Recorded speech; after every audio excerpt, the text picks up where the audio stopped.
Buenas noches.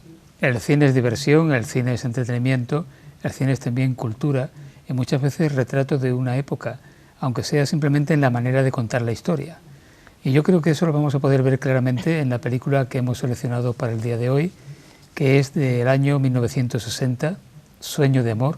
Ese es el título que coincide con el título de una obra de Franz Liszt, porque es un biopic de este famoso pianista y compositor que fue Franz Liszt.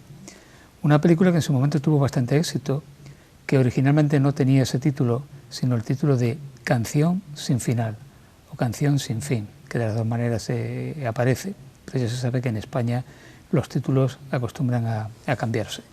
Los directores de Sueño de amor fueron Charles Vidor y George Cukor, aunque George Cukor no aparece en los títulos de crédito porque se hizo cargo de la película cuando ya estaba bastante avanzada, porque en pleno rodaje se murió Charles Vidor. Bueno, pero para hablar de esta película, de la manera que se afronta la historia y para hacer un análisis desde una perspectiva de género, podemos decir, o feminista más bien, o de, en fin, llevaremos el término exacto, cuento con Carmen Varo, que es presidenta de la asociación Marbella Feminista. Carmen, bienvenida. Hola, encantada de estar aquí contigo. Tú sabes que siempre es un placer para nosotros invitarte. Y para mí venir siempre. Para hablar de temas diversos. Sueño de amor, un biopic sobre la figura de Franz Liszt. Así de entrada, de manera global, una primera aproximación. ¿Qué te ha parecido esta película? Yo siempre que cuando empiezo una película que es en Cinemascope, automáticamente me lleva a las grandes producciones americanas de Hollywood, de Cleopatra, Elizabeth Taylor, pero bueno, este era otro estilo, el estilo europeo. Me ha gustado, pero no me ha gustado. Por el tema, me ha gustado porque es una historia bonita, tiene una figuración preciosa, me encantan los trajes, me encanta la época, me encanta la música, pero claro, a lo que venimos nosotros a tratar, que es la figura de la mujer, es un desastre, es totalmente un desastre. Entonces, bueno, tengo dos puntos de vista. Claro, hay que considerar que la historia transcurre en el siglo XIX y claro, las relaciones de aquel momento, la situación de igualdad entre hombres y mujer, no tenía nada que ver con lo que hoy día, por lo menos, hemos avanzado, ¿no? Y en ese sentido, pues hay un poco que analizarla desde esa perspectiva, ¿no? En ese contexto. Sí, la verdad que es el esquema típico de una película romántica, el hombre activo, el hombre desenfrenado, el hombre que lleva la iniciativa frente a la mujer, a las mujeres, porque realmente hay 5 mujeres que giran alrededor de este personaje con una actitud pasiva, con una actitud dependiente y que todas giran en torno a él, que su vida solamente tiene sentido con él. Su función en la historia, si él no estuviera, ella no importaría, no tendría ningún sentido. Claro, este personaje de Franz Liszt se mantuvo toda su vida, era una persona insegura entre inclinarse por las amantes que tenía o por su carrera como compositor, y yo creo que siempre ganó la carrera como compositor, porque con los hijos tampoco se portó demasiado bien. No, realmente no, porque una vez vista la película me interesé un poco en leer la biografía de este músico y es tal cual, hombre, cuanto más lees peor, es peor, la película lo deja bastante bien, pero sí que se ve, entonces al decir tú que era un hombre bastante inseguro, ahora tiene pleno sentido la figura de la madre, que aparece muy poco, pero es realmente su conciencia, ¿no? la pepita grilla de la historia, la que le dice el por qué, le explica por sus reacciones, por qué se fija en esta, por qué hace lo otro.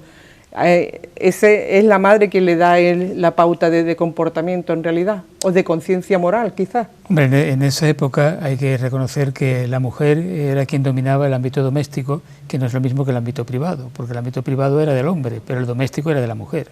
Claro, sí, bueno, que siempre ha sido así, porque además normalmente lo vemos actualmente en muchas culturas, el matriarcado oculto. En Italia manda al hombre, pero la jefa de la familia es la madre, aunque la madre no salga de la casa, pues esto era una cosa igual, ¿no? Pero se veía, ahí la que mantiene ese poder de autoridad en realidad es la señora más mayor, la madre, no me acuerdo si era la madre o una princesa o la madre del zar. Sí, la princesa. Ella es esa mujer de autoridad, de tiempo, con tranquilidad, que es la que parece que no hace, pero es la que maneja los hilos por debajo, sería la matriarca oculta, ¿no?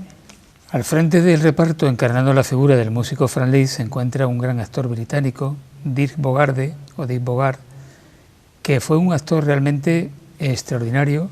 Algunas de las películas más importantes del siglo XX cuenta con su protagonismo. También estaba Capucine, esta actriz francesa que era originalmente modelo, que llegó a trabajar en Hollywood, que tuvo una carrera cinematográfica bastante importante. También Genevieve Page, Patricia Morrison, Linda Brooke y Martita Hunt. Esta última fue una actriz popular en su momento, y hoy día nadie se acuerda de ella, pero que hace un papel también en esta película. Y esta película en 1961 tuvo un Oscar a la mejor música, que los compositores eran Morris Stoloff y Harry Schumann, y le dieron también el Globo de Oro de ese mismo año, o sea que fue una película que estuvo bien considerada en su momento. Sí, bueno, pues la música no tiene desperdicio, desde luego, porque se escucha a Liszt, desde luego la banda sonora principal es música clásica, también aparece música de Wagner y compositores, ¿no? Y luego la música de la película, que es la que lleva el ritmo. Claro, es que Wagner es uno de los personajes porque Liszt era el suegro de Wagner. Sí, llegó posteriormente. Una de sus hijas, Cosima Francesca, que la tuvo con la primera condesa con la que tuvo relaciones, pues se casó con Wagner. Sí, lo he leído después, me he interesado por leer después de la biografía de estas personas, y la condesa además, bueno, me parece que la película la pone en un lugar muy triste, pero fíjate, si no me equivoco, ella en la vida real era escritora, pero no podía publicar con su nombre. Publicaba con un seudónimo, que era Daniel Bert, o Daniel, no recuerdo el apellido. Pero como tantas mujeres a lo largo de la historia... Eso nos suena a Cecilia Bolde-Faber, que publicó como Fernán Caballero, o María Lejárraga, que hacía las obras de Gregorio Martínez Sierra, que era su marido, y figuraba él como autor, habiendo sido ella. Madame Curie. Madame Curie. O sea que eso a lo largo de la historia no es el primer caso. No sería, en la película viene retratada como una persona sin personalidad, sin criterio, que todo su mundo gira en relación a él, pero yo entiendo que una persona que tiene capacidad para publicar tiene más en su interior que una simple mujer, ¿no? Que una simple persona sin nada. Este compositor, Stoloff, que recibió el Oscar por la banda sonora de esta película, había trabajado habitualmente con Sammy Davis Jr., uno de los miembros del Rat Pack, junto con Frank Sinatra, también trabajó con Frank Sinatra, y con una cantante de blues, de jazz más bien, que era Diana Shore. O sea que era un músico también acostumbrado al mundo del espectáculo, no solamente a la composición clásica, sino también al mundo del espectáculo en general. A mí en relación a eso, en relación a la mujer y el espectáculo, hay un personaje que sale muy poquito en la película, prácticamente desapercibida, y es una mujer, es la única mujer que se ve una mujer libre. Cuando van a buscarlo, él está aún con la condesa y van a buscarlo, sus amigos, sus representantes, y es la única mujer que va con una actitud libre de salir y entrar, pero tiene una característica, que es que va vestida de hombre. Ella como mujer no puede llevar ese tipo de vida. Por lo tanto, ella va caracterizada, vestida con sombrero de copa, o sea que es otro seudónimo, ¿no? Sí, para poderse manejar sin perder el buen nombre, tenías que parecer un hombre. Sí, un recurso que el cine se ha valido mucho, de manera muy convencional y rutinaria, donde evidentemente pues, se veía claramente que no era un chaval, sino que era una chica, ¿no? Sí, pero es la única que tiene una actitud distinta, una actitud más parecida a un hombre, más activa, más vamos a salir, vamos a entrar, hemos ido a París, hemos ido a no sé dónde, yo la acompaño en las giras. Las otras son personas pasivas, que están en casa esperando a que él vuelva. Esa es la diferencia notable en los roles de las mujeres dentro de esas películas. Claro, y a un genio como este pianista precoz que había sido Franz Liszt, un compositor excepcional, pues todo se le perdonaba. Uy, pero era insoportable, era, ¿no? Por lo menos. Sí, era un poquito... Parece, las biografías de Franz Liszt lo describen realmente así. insoportable. De esa manera, o sea, que no es que Hollywood se pasase a la hora de retratarlo, sino que parece que se ajusta a la realidad. Que es un caprichoso insufrible, ¿no? Terminó muy mal con Wagner, la relación con Wagner no fue buena, porque era un poquito soberbio, ¿no? Sí, hombre, hay un momento de la película en el que Wagner, que va a presentarle su obra y lo desprecia de cualquier manera. Sale escaldado, sí. Sí, sí, pero después con el tiempo ves, cuando Wagner ya tiene nombre, él tiene que ir a rendirse y darle homenaje, a reconocerle el valor de este hombre y de su obra. Curiosamente a Wagner siempre se le recuerda por sus óperas, pero también tiene importantes páginas para piano, que es una obra bastante desconocida de Wagner. La verdad que no, estoy yo muy... Pero es importante también, aunque las películas algunas veces sean un poco castañas, vamos a decirlo de manera coloquial, pero es importante porque te sitúa en el cine realmente retrata una época y te sitúa en un sitio y ves cómo se desenvuelve la sociedad de esa época. Entonces, a mí me parece siempre muy, muy ilustrativo aprender y ver películas históricas, digamos. Claro, uno no puede contar una historia del siglo XIX o del siglo XVIII con los presupuestos de la actualidad, porque resultaría ridículo, ¿no? Ya. Te tienes que ajustar a cómo era la vida en ese momento. Sí, bueno, tampoco ¿tú crees que esa película tuvo mucho coste en realidad? ¿De presupuesto te refieres? No fue una superproducción. No, porque se ve muy corta. Tú has mencionado antes el cinemascope. Claro, el cinemascope se inventó para combatir a la televisión. Claro. Porque decía que la televisión iba a terminar con el cine, ¿no? Sí, bueno. Y empezaron esas nuevas técnicas y al final pues el cine ha terminado conviviendo hasta el momento con la televisión, con las plataformas y con todo lo que hay hoy día, que ya no solamente la televisión, que también corre el peligro de desaparecer como tal y derivar hacia otra cosa, ¿no? Ya, es que hay los que llevamos tantos años viendo la película, porque tenemos muchos años, ya cuando sale el león de la Metro Goldwyn Mayer, automáticamente a mí me lleva a Ben-Hur y a Espartaco, y cuando comienza una película con el cinemascope, a mí me lleva a Egipto directamente. O sea que ya, pero debe ser un vicio de... Con este mismo título de Sueño de amor hay otra biografía de Franz Liszt del año 1935 que se rodó en México y que el papel de pianista, o sea, de Franz Liszt, lo hacía Claudio Arrau, el gran pianista chileno Claudio Arrau. Ah, pues entonces mira, tenía un fundamento, aunque dicen que este actor estuvo aprendiendo piano y que él toca realmente, no entiendo que no será con la calidad del maestro. Una característica de Dick Bogarde como actor es que siempre se metía en el personaje, o sea, que vivía plenamente el personaje, ¿no? Por eso que hizo verdaderas creaciones. Una de ellas, desde luego, es esta figura de Franz Liszt. Sí, la verdad que está bien. A mí lo único que no me ha gustado, porque ves tantas cosas que estamos intentando combatir, y que aunque eso es una película que se basa en la época romántica, hoy en día, en el siglo XXI, seguimos viendo algunas cosas, ¿no? De algunos comportamientos de las mujeres que perduran a través del tiempo. Esa resignación, esa docilidad, ese quédate ahí. Hay una frase, hay un momento en una conversación que él dice: yo hablo de dinero con mi manager y de esto con mi representante. Y ella le dice: ¿y con las mujeres de qué habla? Dice: ¿de qué se puede hablar con las mujeres? Y ella le dice: de amor. Pero esa era una mentalidad de la época. Y bueno, y no te creas que hemos avanzado tanto, Paco. Eso es lo mismo que cuando se emiten, porque se siguen emitiendo todas las películas españolas de los años 60 y 70, donde hay un machismo militante tremendo, pero no era ni más ni menos que el machismo que había imperante en aquella época. Claro. Entonces esas películas hoy día pues son un testimonio de la época. Lo que pasa es que cuando se repiten ahora, pues habría que advertir y decir, interpretarlo dentro del contexto de la época. Yo, ¿sabes qué hice una vez? Que escribía la COPE, porque la COPE pone muchas veces, la COPE, el canal 13, que retoma muchas películas antiguas, y entonces pusieron una película que era Las Ibéricas Fútbol Club. Sí. Y en esa película se ve los hombres golpeando a las mujeres. Y mujeres diciendo: es que hasta que no te pegue una paliza tú no sabes lo que es un hombre. Y escribí a la iglesia y le dije que si no le daba vergüenza emitir ese mensaje por la tele. Porque lo que faltaba era la explicación del momento en que se hace la película, que esa película concretamente, producida por Pedro Masó, En su momento fue un avance porque reconocía la figura de la mujer deportista y de la mujer futbolista. Sí, pero sometida a las palizas. Claro, en un sentido era un avance y en otro sentido retrataba la época. Claro, es que hay cosas que no aguantan el tiempo.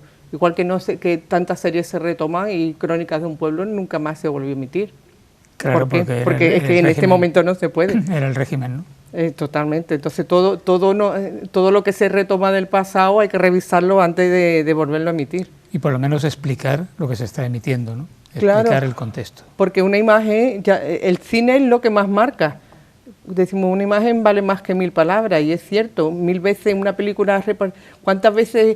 ¿Cuántas películas del oeste hemos visto y siempre hemos pensado que los malos eran los indios? Cuando eran los conquistados y venían los otros de fuera a conquistarlos ellos y ellos defendían su espacio. 1000 veces una película del oeste los malos son los indios. Claro.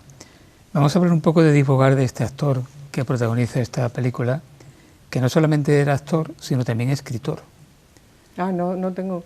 Hizo una serie de volúmenes autobiográficos y de memorias y un total de 6 novelas. ¿Sí? Escribió 6 novelas. ¿Referente a qué? Pues no las he leído, no ¿Sí? sé la temática de las novelas, no lo sé. La otra parte literaria son memorias propias suyas, de sus vivencias y de detalles autobiográficos. Este actor fue en algún momento, avanzado su época, fue, si no el primero de los primeros actores, no solamente británicos, sino de Hollywood en general, que reconoció que él era bisexual. En esa época eso era algo muy, fíjate, muy llamativo, ¿no? Claro, no, digamos que no...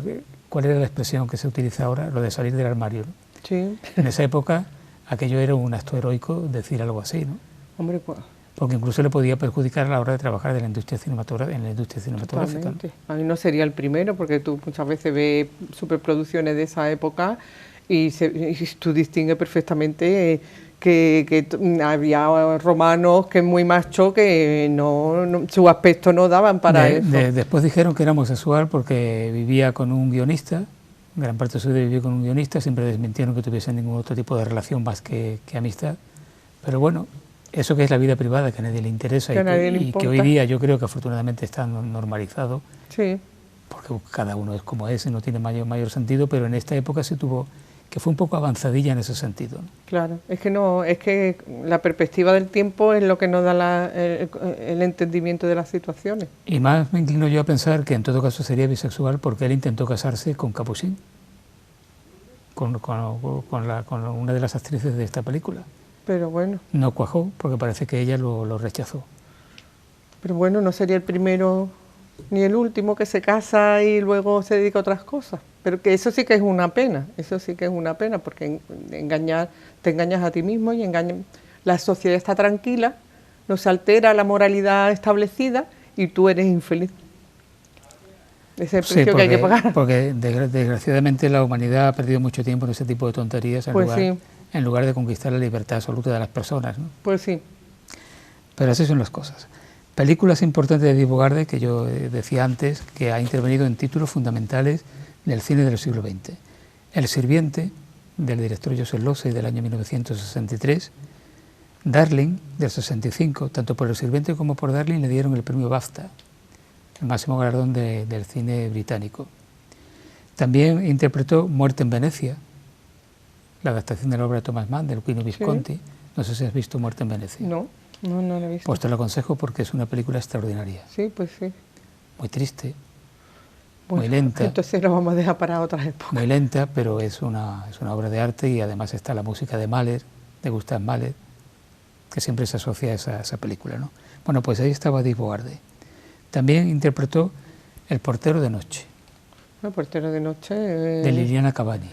Es una película que no es tan lejana en el tiempo, ¿no? Bueno, esta película es de mitad de los años, es del 76. Y es una película que tiene notoriedad, tuvo notoriedad en su tiempo. Totalmente, fue una película que en España se proyectaba en las salas de arte y ensayo. En junio de 1977 esa película se proyectó en Marbella, en la sala de arte y ensayo que tenía Paco Gómez, el empresario de cine, en lo que era el Cine Alameda. Ay, lo conocí. Pues ahí se proyectó en el mes de junio del 77. Madre mía. Y pudimos verlo en versión original. subtitulada. Pues también yo me acuerdo cuando yo era niña que una película que era las primeras películas que salían de la guerra civil, que era de Maki, que era Demonios en el jardín o Diablos en el jardín. De Manuel Gutiérrez Aragón. Que estaba en la calle Finlandia, en ese cine, lo pusieron, que era el cine Alfi. El cine Liceo. Liceo. Y había colas por todas. Jamás he visto yo tanta gente haciendo cola para entrar. Claro, imagínate en esa época, que ya estaría, me imagino que ya estaba difunto, el difunto, y serían las primeras películas que retrataba, y sí que había, y el cine Alameda hemos ido mucho por las mañanas, los domingos. Hay que considerar que Dick Bogarde fue propuesto para interpretar Lawrence de Arabia, el papel que finalmente hizo Peter O'Toole. También quisieron que interpretase el Dr. Zhivago, el papel que al final hizo Omar Sharif. Pues son peliculones, ¿eh? Son peliculones que... ¿Y por qué finalmente no los hizo? Pues en alguna ocasión porque él rechazó el papel. En una de las ocasiones, no sé cuál de las dos es la que él rechazó el papel, y la otra al final el productor decidió que no era adecuado para hacerlo. Pero ya digo que fue un actor de mucha envergadura. Sí, la verdad es que sí. Y siempre en empresas realmente difíciles. Fue militar también en la Segunda Guerra Mundial. Fue uno de los primeros militares que entró en los campos de concentración nazis. Y le cogió, por decirlo así, tal tirria a los nazis, a todo lo que sonase alemán, que dijo que nunca trabajaría sobre un escenario o en una película compartiendo con algún alemán. Parece que la cosa era un poco exagerada, porque al final, por ejemplo, en Portero de Noche era un nazi, ¿no? Encarnaba ya, por eso un nazi, o sea que al final incluso algunos de sus papeles importantes encarnaba un nazi. Sí, pero la dureza, se quedó con la vivencia tan dura, ¿no? Entonces, igual le sirvió para interpretar el personaje o para vivirlo, desarrollarlo, no sé, situaciones extremas. Dicen que los actores, muchos, como hablábamos antes, aprendían a tocar piano para representar ese papel. Igual la vivencia esa dura con los nazis, vamos a dejar nazis mejor que alemanes, porque todos los alemanes no son nazis. Claro. Y esa mala experiencia con los nazis igual le sirvió a él a la hora de interpretar, no sabemos. Pues seguramente, es verdad lo que tú has dicho, sobre todo en una película cuando tienen que aparecer en una historia de pianista las manos, ¿sí? Hay que saber dónde poner las manos, que es lo que está sonando para que eso resulte creíble. Y o bien se dobla, son otras manos, que es lo habitual, o gente que lo hace ellos mismos, que era el caso de Dick Bogarde. Sí, parece ser que se dedicó con ahínco a aprender el piano, según he leído. Como ha habido actores en otro tipo de películas que nunca se han dejado doblar. Steve McQueen nunca se dejó doblar cuando tenía que hacer alguna escena con automóviles, porque él mismo era piloto, o Paul Newman. O Charlton Heston también hacía las escenas arriesgadas. Está sacando todo, primeras marcas, Paco. Primeras marcas de actores. Todo maravilloso. ¿Tú has sido muy cinéfila o eres muy cinéfila? Bueno, es más mi marido. Yo estoy por añadiduras, porque a él le gusta mucho el cine. A mí me gusta mucho el cine antiguo. A mí me gustan mucho las películas de Romano, pero yo creo que hay herencia de mi madre, que la Semana Santa no es Semana Santa hasta que no hemos visto Ben-Hur en la tele. O sea que tu marido es candidato a venir a este programa a comentar alguna película. Bueno, no lo sé yo si él quisiera, pero él tiene una cultura cinematográfica bastante extensa. Yo regular, yo menos, ¿no? Pero claro, siempre es inevitable sentarse a ver con él, o estás viendo cualquier película, te dice, pues salió en la película no sé qué, y siempre tiene una referencia de un actor, sobre todo lo más antiguo. Yo para las películas lo que tengo es la memoria de recordar en qué sitio he visto esa película y generalmente con quién. Que eso ya es difícil, ¿no? Eso ya es un plus. Muchas películas, pero es verdad. Uno asocia momentos de su vida a determinadas cosas y para mí el cine es uno de ellos, ¿no? Sí. A mí me gusta mucho, yo no sé si es por querencia de mi madre, que mi madre de esa época, mi abuelo era de los que leía novelas de Marcial La Fuente Estefanía, y en mi casa se ha visto mucha película del oeste y se sigue viendo mucho oeste los domingos, y ya te digo, los típicos, las películas que incluso me la han regalado de Semana Santa, de Ben-Hur, Rey de Reyes, toda esa. ¿Y de Marcial La Fuente quién leía? ¿Tu abuelo? Mi abuelo. Yo iba con él a cambiar las novelas. Pues yo casi puedo ser tu abuelo entonces, porque yo leía también a Marcial La Fuente. Sí, era de noche, sin embargo llovía, ¿no? Hombre, claro. Iba con él al kiosco allí en Córdoba a cambiar las novelas. Sí, es que entonces se cambiaban las novelas y los tebeos. Sí. pues eso, ya estamos, Paco, tenemos una edad ya, ¿eh? Una edad magnífica. Maravillosa. Bueno, ¿y cómo ves tú actualmente la situación de la... ¿De qué? De la igualdad entre hombres y mujeres? ¿Cómo se transmite eso actualmente a través de las manifestaciones culturales, como puede ser el cine, la música? Bueno, yo creo que hay un gran intento, pero ten en cuenta que el machismo es estructural. O sea, hasta la gente que somos más pesada con el feminismo, siempre tenemos ahí un pozo heredado de tradición, de siglos, que lo llevamos en el ADN de machismo. La verdad que se intenta, yo veo que vamos por buen camino, pero yo tengo una gran preocupación con el tema de que cuando tú quieres, el cine, tú muchas veces la información que tú recibes por las imágenes, muchas veces tú no la eliges. Y lo veo sobre todo en la juventud, porque la juventud, no sé si recuerda que hicimos un concurso de microrelatos para la gente joven, era como una especie de, para pulsar el conocimiento, y la verdad, la gente joven está recibiendo unos mensajes tremendos y hemos dado un paso atrás grande. Pero la gente joven, yo creo que no está tan influido por el cine como por el reggaetón. Bueno. En el reggaetón tienen ahí una panacea y una especie de Biblia, sí, para perpetuarse en el machismo. Sí. Sí, pero que también en el cine están los comportamientos que no nos damos cuenta, los micromachismos, que están ahí, que los vivimos a diario y que si tú no los conoces, lo aceptas culturalmente y lo aceptas porque es así. Hace poco vi una entrevista en Salvado a María Galeana, la que interpreta a Herminia, sí, que es una mujer maravillosa, brillante, y le decía, ¿y tú en esta época, en tu época, dices que en mi época no había esto, tú no sabías si era feminista, si era machista, era lo que había y tú lo aceptabas. Y eso es así, y es lo que hay y se acepta. Si tú no tienes un criterio, lo aceptas y te crees que las cosas son así. Carmen, gracias. Una de las mejores cosas que habéis hecho últimamente es esta libretilla. Que no veas tú el apaño que me está haciendo. El avío, la libretilla. Me alegro. Finalmente, aparte de agradecerte que hayas estado aquí, invita a nuestra audiencia que se quede a ver esta película. Bueno, pues yo, a pesar de que, bueno, ya hemos dado unas pinceladas, que la observen y que comparen la vida de entonces de las mujeres a la vida de ahora y a ver qué les parece. Si hay diferencia, no hay diferencia, si son capaces de discriminar. La película es machista desde principio a fin. Aquella sociedad era machista. Bueno, pues yo invito a las mujeres y a los hombres sobre todo que hagan un ejercicio. Me parece muy bien. Bueno, pues nos quedamos con esa recomendación de Carmen Barro que nos ha acompañado hoy, viendo este biopip, esta biografía musicalizada de Fran Lis. Hasta la próxima semana.